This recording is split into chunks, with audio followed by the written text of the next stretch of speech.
Well, hello everyone. I understand we had some technical difficulties yesterday during our coffee talk, but here we are again. I'll go ahead and run through some of the questions that we had, and I'll try to recall some of the questions that were asked from the live audience. But again, thank you very much for tuning in. And this is basically our coffee talk from yesterday, just done today. So I'll go ahead and get started. And I know that we had a few questions in regards to Thanksgiving and also Christmas. So our first question or first response is that for Thanksgiving, we'll be distributing those menus today. And all that I'm about to inform you of, especially about Thanksgiving, will also be notated on that specific menu.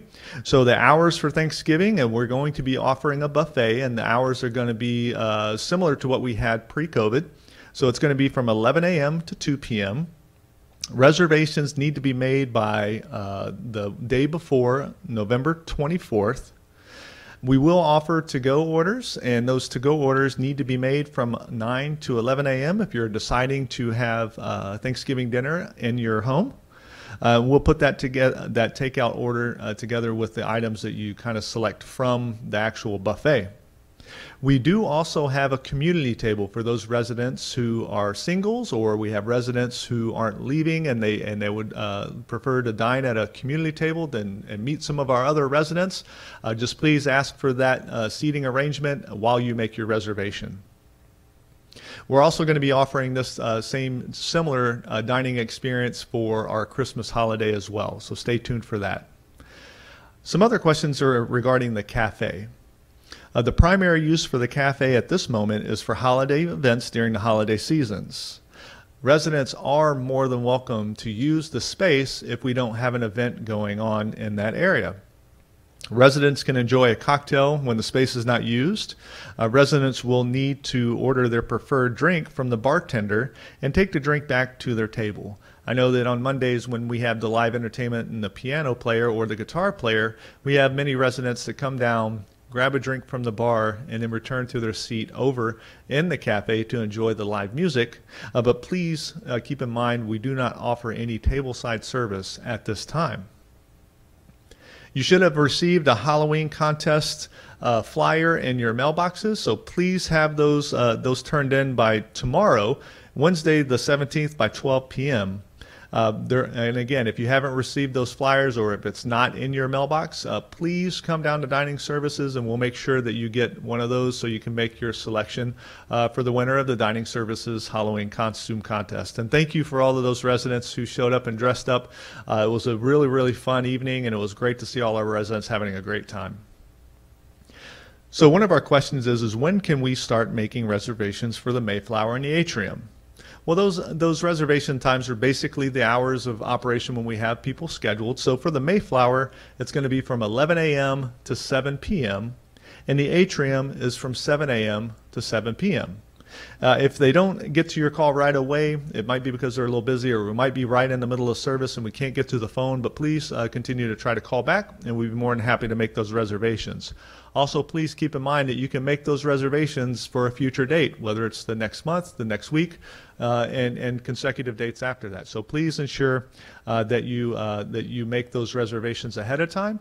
And also, if you make a reservation and you know that you're not going to be able to attend, it's beneficial for all of our residents and also our team members if you call down and cancel that reservation, because we may have residents on a wait list for a specific day, seeing that we had already had all of our tables full. Next question is, what arrangements are planned for Thanksgiving and Christmas? Will you be able to have singles sit together so they're not alone? And as we mentioned, we will be having a buffet, and then we also have a community table for those residents if they are singles. The next question is, what do we have planned for Hanukkah? It comes early this year, November 28th. Will there be a special menu for those who wish to attend? If not, will there be a Hanukkah specials on the menu that week, like latkes, applesauce, sour cream, brisket, roasted chicken, and jelly donuts? Beginning on Monday, November 29th, we will be adding the brisket, half chicken, half lemon pepper chicken, latkes on the menu. The jelly donuts seems interesting, but we'll see if we can look into working that into the menu. If not, we'll definitely have those other items I had just mentioned. The next question is, coleslaw is on the lunch menu this week. Does that mean that we can order it as a side? You're more than welcome to ask your server. Please keep in mind that we prepare this item each day. We may have the product available. If we have the product available, we'll be more than happy to accommodate the request. There is a slight chance that we may run out of this product during lunch, and we'll have to wait till the next day until we get a delivery. So please understand, if we do not have the coleslaw, we may not have the coleslaw for dinner service. But please, again, ask your server, and if we do have the product available, we'll be more than happy to accommodate that request. Next question is, when will salt and peppers come back? The atrium has had them for months. Maybe they never went away. Well, please understand that our assisted living residents did not have the same opportunity to leave property as our independent residents did during COVID. And so there's a little bit different stipulations because they weren't allowed to leave the property as the independent living residents did. But once I get the okay from Karen, we'll ensure that we get those salt and pepper shakers back onto the tables. The next question is, how do we get the staff to understand residents strongly dislike their vacuuming while tables are still being occupied? Well, this is I thank the resident for bringing this to our attention, and we'll begin our coaching the team to ensure that they're not using the little hokey, which is those little bistles, with tables that are still occupied. But please keep in mind they do still have to clean their sections so they can leave for the day. But this should never occur at tables where the residents are still enjoying their dining experience. So we'll talk with the team just to make sure that they're not basically sweeping underneath your feet. Next question is, how many cooks have been hired, passed through background checks, and have been trained? Do we need more? We onboarded 5 culinary team members, and this past week we lost 2 of the new hires, and then we also had a resignation from another one of our team members who is actually moving back to Peru to be with his wife and his 2 twin daughters.